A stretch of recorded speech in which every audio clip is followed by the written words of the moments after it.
মা বোন, আপনার ঝকঝকে চকচকে শরীরটা ছাড়া একটা সাবান বিক্রি হয় না। আপনার ঝকঝকে চকচকে শরীরটা ছাড়া একটা শ্যাম্পুর 1 টাকার প্যাকেট পর্যন্ত বিক্রি হয় না। আমরা বলতে চাচ্ছি ওরা আপনাকে বানিয়েছে বাজারের পণ্য, সেজন্যে একটা সাবানের প্যাকেটেও দেখুন, শ্যাম্পুর প্যাকেটেও দেখুন, টুথপেস্ট যেগুলো আছে সেগুলোতেও দেখুন অর্ধ উলঙ্গ নারীর ছবি, তাগুলোর মধ্যে তার লেবেলে লাগা থাকে না? থাকে না? অবশ্যই থাকে, আমরা সেটাকে দেখতে পাই।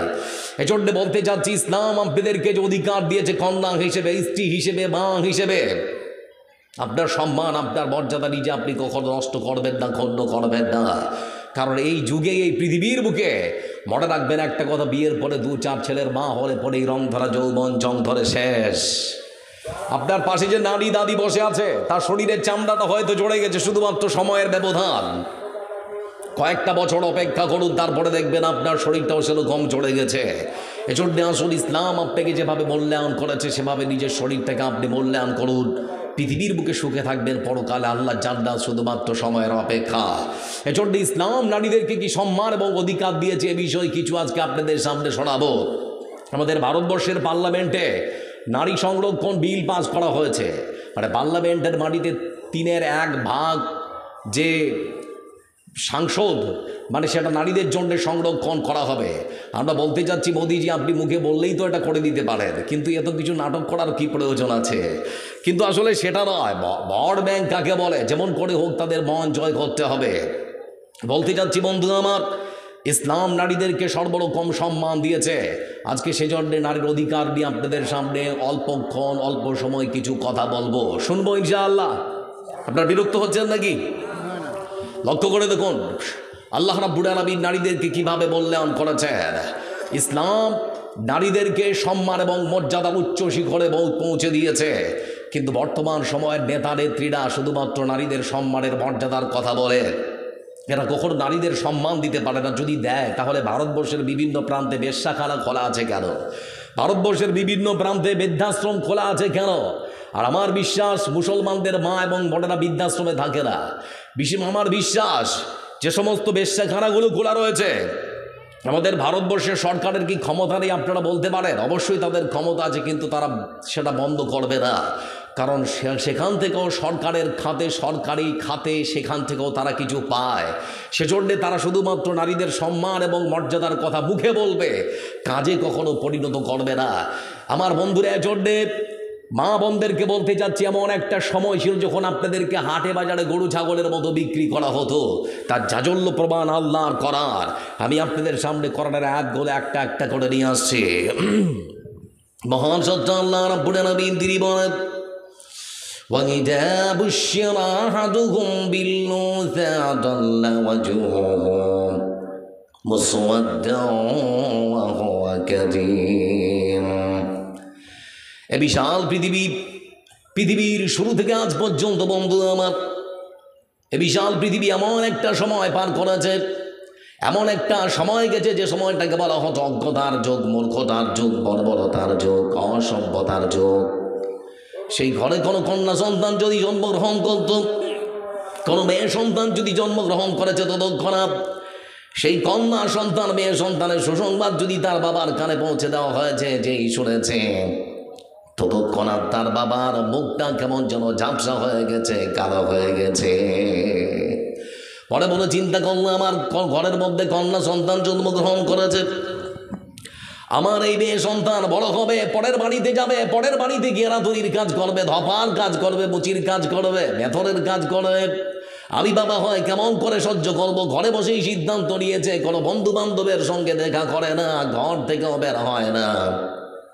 এক সময় সিদ্ধান্ত নিয়েছে, না থাকবে বাঁশ, না থাকবে বাঁশি, মেরে ফেলা হবে। ততক্ষণাৎ সেই কন্যা সন্তানকে পৃথিবীর বুক থেকে বিদায় করে দিয়েছে।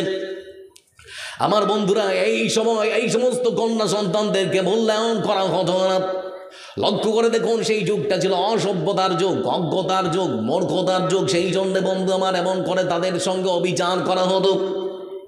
কিন্তু বর্তমান সময় আমরা সভ্য সমাজে বাস করি, আমরা নিজেদেরকে ভদ্র সভ্য মনে করি, কিন্তু আজকেও আমাদের সমাজে কন্যা ভ্রূণ হত্যা করা হয় না? হয় না? কথা বলে। আমার বন্ধুরা, আমার স্ত্রী যদি প্রথমবার সন্তান প্রসব করে নেয়, তারপরে আবার দ্বিতীয়বার আমি আমার মনে মনে চিন্তা করি এবার হয়তো ছেলে হবে। দ্বিতীয়বার মেয়ে হয়েছে, আবার মনটা খারাপ হয়ে গেল। আর একবার আমার স্ত্রী যখন প্রেগনেন্ট হলো, মনের মধ্যে আশা এবার হয়তো ছেলে হবে। কিন্তু তৃতীয়বার যদি মেয়ে হয় তাহলে মনটা ভালো না খারাপ? কথা বলে না।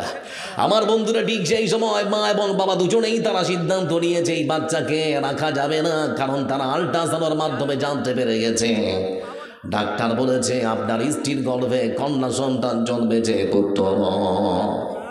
ততক্ষণাৎ তারা সিদ্ধান্ত নিল, সভ্য সমাজে নিজেকে যারা ভদ্র এবং সভ্য মনে করে বন্ধু আমার, তারা ততক্ষণাৎ সেই কন্যা ভ্রূণকে বিভিন্ন প্রযুক্তির মধ্য দিয়ে, বিভিন্ন মাধ্যম দিয়ে তারা পেটের মধ্যে কুচলে মেরে দমড়ে শেষ করে দিয়েছে। সেই যুগে তারা হয়তো ভূমিষ্ঠ হওয়ার সময়টুকু দিয়েছে। আজকে সভ্য সমাজে আমরা সেইটুকু সময় তাদের দেই না। লক্ষ্য করে দেখুন বন্ধু আমার, সেই যুগে যে কন্যা ভ্রূণ হত্যা করা হতো তার প্রমাণ রাসূল সাল্লাল্লাহু আলাইহি ওয়াসাল্লামের আরেকখানা হাদিস। বিশ্বনবী সাল্লাল্লাহু আলাইহি ওয়াসাল্লামের একজন সাহাবী কায়েস ইবনে আসিম রাদিয়াল্লাহু তাআলা আনহু তিনি রাসূল সাল্লাল্লাহু আলাইহি ওয়াসাল্লামের কাছে এসেছেন। আসার পরে খুবই কাঁদছে লোকটা। তো বিশ্বনবী সাল্লাল্লাহু আলাইহি ওয়াসাল্লাম তিনি বলছেন, ও কায়েস ইবনে আসিম কান্না করছো কেন, কি ব্যাপার? কায়েস ইবনে আসিম রাদিয়াল্লাহু তাআলা আনহু তিনি তখন বলেন, হে আল্লাহর রাসূল, আমি এমন একখানা অন্যায় করেছি, এমন একখানা পাপ করেছি যে পাপের কারণে আমার চোখ থেকে সর্বসময় পানি ঝরছে। আমার বোন আমাকে সর্বসময় বলছে, কায়েস ইবনে আসিম এই পাপ তোমার হয়তো কোনোদিন ক্ষমা হবে না। রাসূল সাল্লাল্লাহু আলাইহি ওয়াসাল্লাম তিনি তখন বললেন, কায়েস ইবনে আসিম শুনে নাও, তুমি যদি ইসলাম গ্রহণ করার পূর্বে সেই পাপ করে থাকো তাহলে তোমার সেই পাপ ক্ষমা করা হয়েছে। আচ্ছা বলো তো তুমি কি এমন পাপ করেছিলে যার জন্য তুমি সর্বসময় কান্না করো, কাঁদো? কায়েস ইবনে আসিম রাদিয়াল্লাহু তাআলা আনহু তিনি তখন বলতে শুরু করেছেন, হুজুর আমি যে অন্যায় করেছি সেটা হলো আমি আমার নিজের হাত দিয়ে আমার স্ত্রীর গর্ভ থেকে ভূমিষ্ঠ হওয়া 1 2 3 4 5 করে 7খানা কন্যা সন্তানকে নিজে হত্যা করে দিয়েছি। সেই কন্যা সন্তান হত্যা স্মৃতিগুলো যখন আমার স্মরণে আসে, আমার চোখ থেকে যখন ঝরঝর ঝরঝর করে জল পড়ে, আর আমার বিবেক তখন বলে সেই পাপ তোমার এখনো হয়তো ক্ষমা হয়নি। আজকে অসংখ্য বাবা মা এখানে বসে আছেন বন্ধু আমার, অসংখ্য বাবা এখানে বসে আছেন, সেখানে অসংখ্য মারাও বসে আছেন, যারা অসংখ্য বাবা মা নিজের পেটের কন্যা ভ্রূণকে হত্যা করেছে বন্ধু আমার। লক্ষ্য করুন কোরআনের ভাষায় রাসূলুল্লাহ সাল্লাল্লাহু আলাইহি ওয়াসাল্লাম তিনি সুন্দর করে পৃথিবীর মানুষকে সম্বোধন করে বলছেন, শুনে নাও পৃথিবীর মানুষ, আল্লাহর কোরআনের ভাষা, ওয়াইদাল মাউউদাতু সুগিরাতু বিআইয়ি যামবিন কুতিলাত। হাসরের ময়দানে সেই সমস্ত কন্যা ভ্রূণ ছোট্ট ছোট্ট বাচ্চারা আল্লাহর আদালতের সামনে দাঁড় হওয়ার পর আল্লাহকে তারা ডেকে বলবে রব্বুল আলামিন। সেই দিন আমরা পৃথিবীর কোনো বিচারকের কাছে বিচার দিতে পারিনি, কোনো বিচারক আমাদের বিচার করে দেয়নি, কোনো আদালতের কাছে আমরা যেতে পারিনি, কেউ সুস্থ বিচার আমাদেরকে করে দেয়নি। আজকে তোমার আদালতের সামনে এসেছি, তোমার কাছে সুস্থ বিচার না দিয়ে এখান থেকে আমরা যাব না। আচ্ছা বলো তো কি হয়েছে? ওই সমস্ত কন্যা ভ্রূণেরা তখন বলবে রব্বুল আলামিন আমাদের সব থেকে বড় অন্যায় তুমি তো আমাদেরকে বলেছো কেন হত্যা করা হয়েছে। আমাদেরকে হত্যা করার সব থেকে বড় কারণ সেটা হলো আমরা আমার মায়ের গর্ভে পুত্র সন্তান না হয় কন্যা সন্তান হয় জন্মগ্রহণ করেছিলাম, কন্যা সন্তান হয় জন্মগ্রহণ করেছিলাম, সেজন্য আমার বাবাও মেনে নিতে পারেনি, আমার মাও মেনে নিতে পারেনি। আমার বাবা আমার মা দুজনে মিলে সিদ্ধান্ত নিয়ে আমাদেরকে পেটের মধ্যে কিংবা ভূমিষ্ঠ হওয়ার পরেই আমাদেরকে হত্যা করেছে। রব্বুল আলামিন তোমার আদালতে সুস্থ বিচার না নিয়ে আমরা এখান থেকে যাব না। ততক্ষণ আছে এই সমস্ত কন্যা সন্তানদেরকে আল্লাহ রাব্বুল আলামিন বলবেন, ও কন্যা সন্তানের আরে আজকে তোমাদের হাতেই বিচার ছেড়ে দেওয়া হলো, তোমাদের মা বাবার সঙ্গে তোমরা যা খুশি করে দাও। ওই সমস্ত ছোট্ট ছোট্ট কন্যা ভ্রূণেরা ততক্ষণাৎ তার বাবা আর মার হাত ধরে তাদেরকে জাহান্নামের মধ্যে ধাক্কা মেরে ফেলে দেবে। আমরা বাস করি মালদা জেলায় বন্ধু আমার। আজকে সাম্য সমাজের জাজল্য প্রমাণ আপনাদেরকে রে ফারাক্কা ব্যারেজ পার করে তারপরে যে জেলা শুরু হয় তার নাম মুর্শিদাবাদ। নাম শুনেছেন না শোনেননি? মুর্শিদাবাদ দমকল থানা ভাতশালা গ্রাম বন্ধু আমার। সেই ভাতশালা গ্রামের মুসলমানের ঘরে জন্ম নেওয়া এক যুবক ছেলে বিয়ে করেছে যার নাম রেন্টু শেখ, বিবির নাম বেলুয়ারা বিবি। সেই রেন্টু শেখ পরিযায়ীর কাজ করে বন্ধু আমার, থাকে কেরালার মতো জায়গা। দ্বিতীয় কন্যা সন্তান হয়েছে, তৃতীয়বার যখন তার স্ত্রী প্রেগনেন্ট হয়েছে, সে চলে গেল কাজের সন্ধানে কেরালায়। ফোন করছে স্ত্রী ভূমিষ্ঠ করে, সন্তান যখন ভূমিষ্ঠ হলো, স্ত্রীকে খুশি আনন্দ সহকারে ফোন করেছে।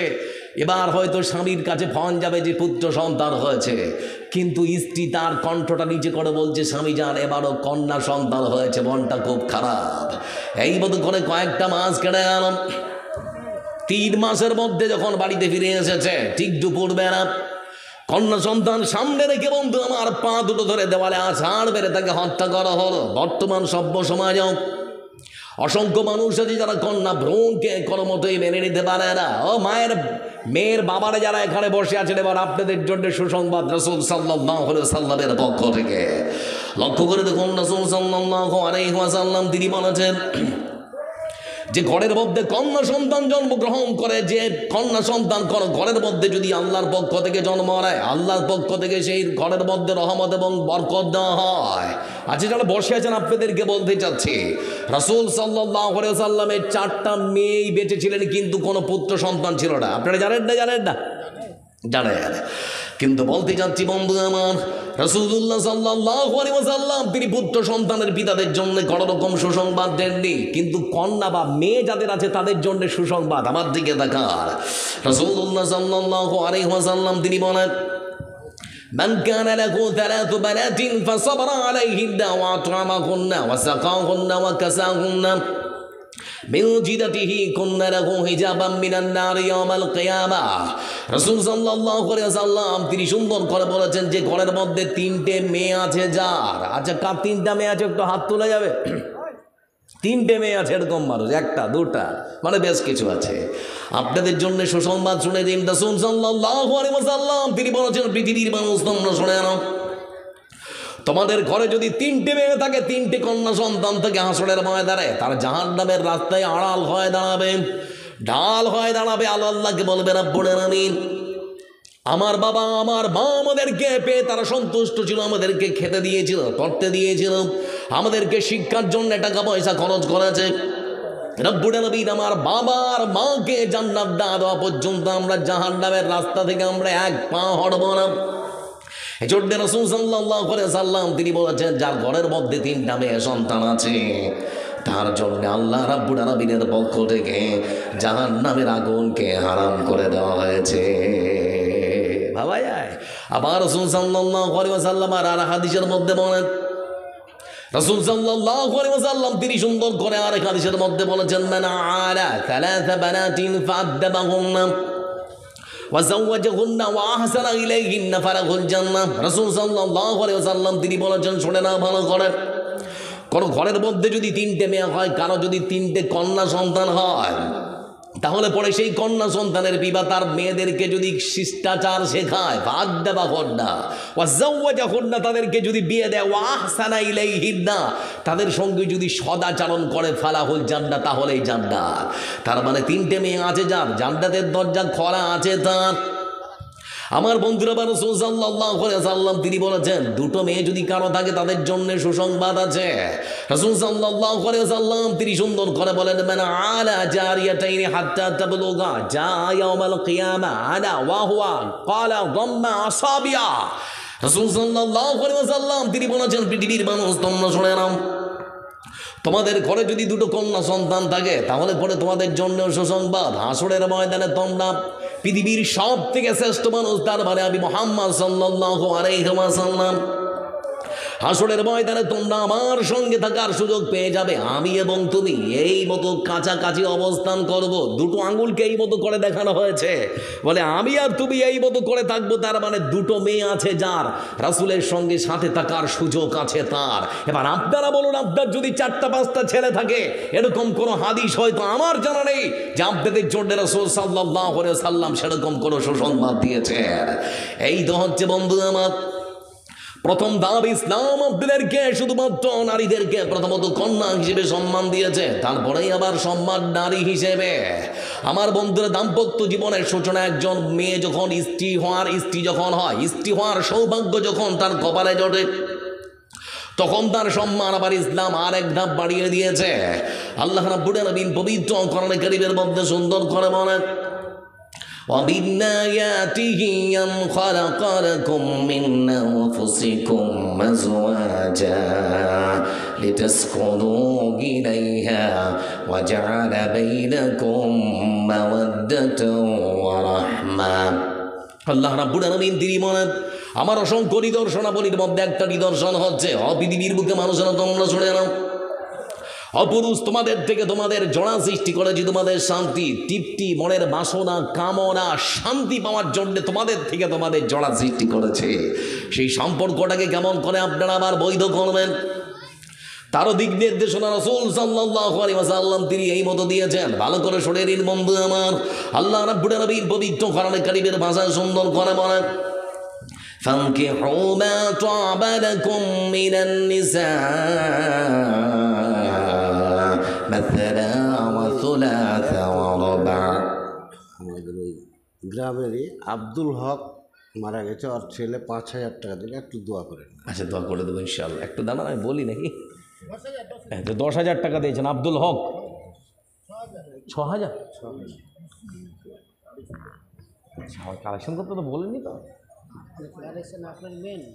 ওই আপনি আচ্ছা ঠিক আছে একটু দাঁড়ান একটু আর কতক্ষণ আমার সময় আছে দাঁড়া 10 মিনিট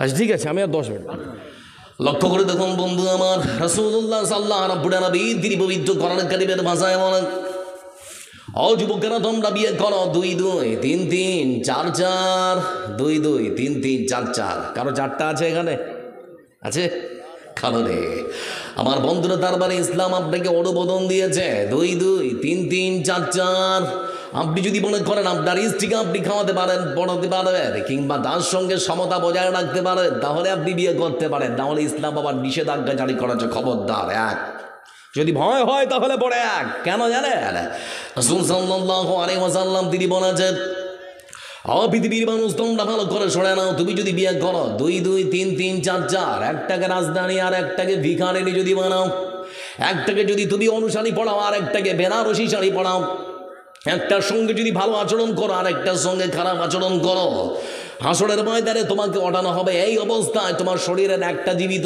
আর একটা মৃত একদিকে কঙ্কাল আরেক দিকে মাংস হাসরের ময়দানে সেই সমস্ত মানুষেরা তখন বলবে এর অবস্থা এরকম কেন তখন বলা হবে এই মানুষটার পৃথিবীর বুকে ছিল স্ত্রী একের অধিক একটাকে রাজধানী আরেকটাকে চাকরানি বানিয়েছে একটাকে অনুসারী আরেকটাকে বেনারসি শাড়ি পরিয়েছে একটার সঙ্গে সদাচরণ করেছে আর একটার সঙ্গে খারাপ আচরণ করেছে সেই জন্যে এজন্য বলতে যাচ্ছি আমার বন্ধু যারা এখানে বসে আছেন ইসলাম পৃথিবীর বুকে নারীদেরকে সম্মান দিয়েছেন স্ত্রী হিসেবে তাদের সঙ্গে সদাচরণ করতে হবে খারাপ আচরণ করতে পারবেন না এজন্য রাসূল সাল্লাল্লাহু আলাইহি ওয়াসাল্লাম তিনি বলেন ইন্নাদ দুনিয়া কুল্লুহা মাতাউন ওয়া খায়রু মাতাইদ দুনিয়াল মারাতুস সালিহা সারা পৃথিবী সম্পদ আর সারা পৃথিবীর সব থেকে মূল্যবান সম্পদ হচ্ছে একজন সতী নারী একজন দ্বীনদারের নারী পরহেজগারের নারী তারপরে ইসলাম নারীদেরকে সম্মানের উচ্চ শিখরে পৌঁছে দিয়েছেন তিনি বলেছেন সারা পৃথিবীর সব থেকে মূল্যবান সম্পদ হচ্ছে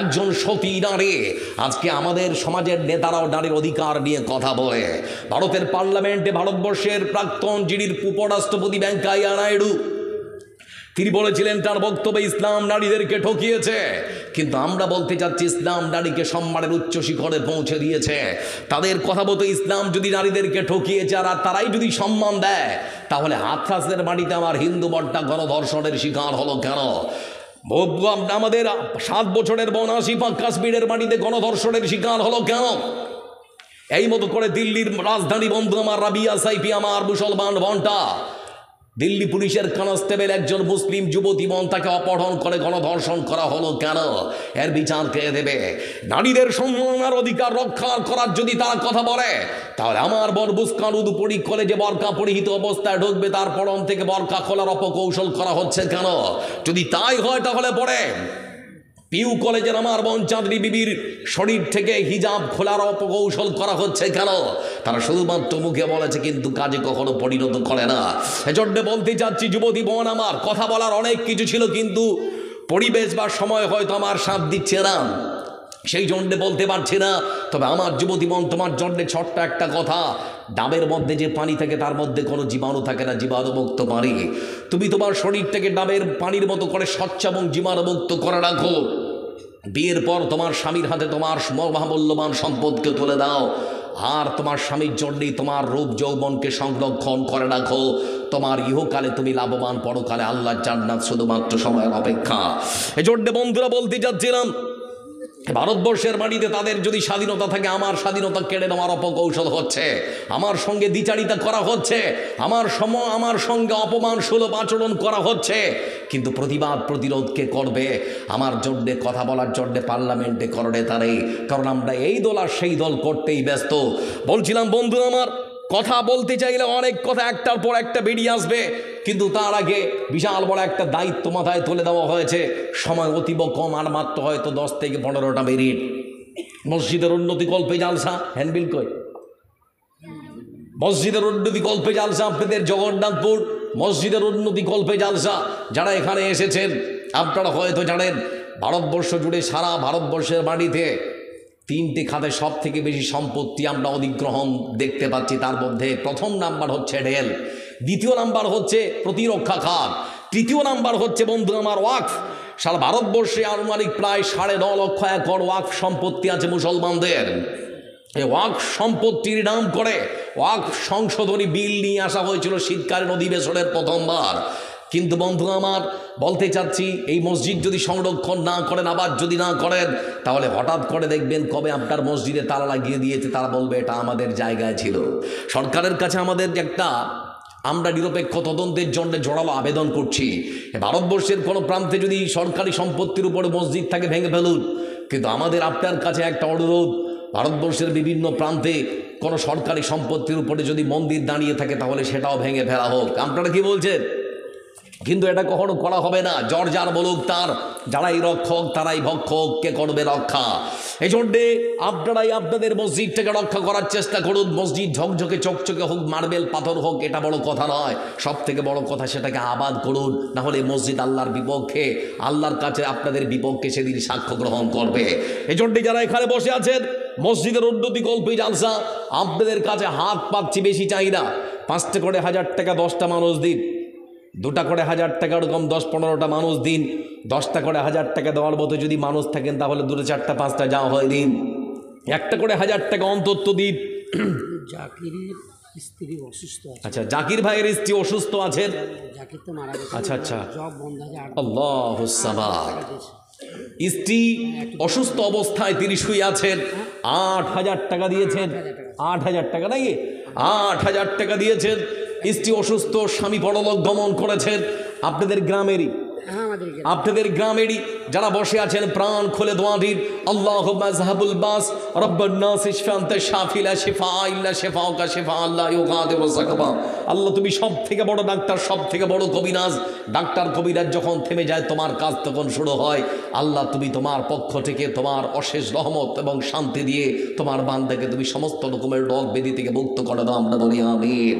আসুন বন্ধু আমার, 1টা করে 1000 টাকা চেয়েছি, বেশি চাইনি। 2টা করে 5টা করে 10টা করে 1000 টাকা চেয়েছি। অনেক সম্পদের মালিক এখানে আছেন, সারা জীবন ধরে রদ বৃষ্টি ঝড়ে এত টাকা করছেন কামাই, কি করে নিয়ে যাবেন এত টাকা কবরে? কাফনের তো পকেট নেই, হাত তো বাঁধা, কে কখন চলে যাব বলতে পারবো না। আসুন 1টা করে 1000 টাকা, 5টা করে 1000 টাকা, যারা বসে আছেন একটু তাড়াতাড়ি করে আসুন, চটচট করে। 10টা মিনিট আছি আর আমি আপনাদের সামনে, মাত্র 10 মিনিট। আল্লাহর ওয়াস্তে, বাবা চলে গেছে, মা চলে গেছে, তাদের জন্য আল্লাহর ঘর মসজিদ নির্মাণের করার জন্য একটু সহযোগিতার হাতটা বাড়িয়ে দিন। এ পৃথিবীর বুকে আল্লাহর ঘর নির্মাণ করুন, বিনিময়ে আপনারা জান্নাতের মধ্যে আল্লাহর পক্ষ থেকে ঘর দিন। রাসূল সাল্লাল্লাহু আলাইহি সাল্লাম আপনাদের জন্য সুসংবাদ দিয়েছেন। কে আছেন 1টা করে 1000 টাকা দিতে পারেন, 2টা করে 1000 টাকা দিতে পারেন? আসুন, সোনালী যুগের সেই অমর খালিদ, আজ তোমাদের বড় প্রয়োজন। সোনালী যুগের সেই অমর খালিদ, আজ তোমাদের বড় প্রয়োজন। তোমাদের অভাবে ধরণীতে আজ চলছে জালিমের নিপীড়ন, আজ তোমাদের বড় প্রয়োজন।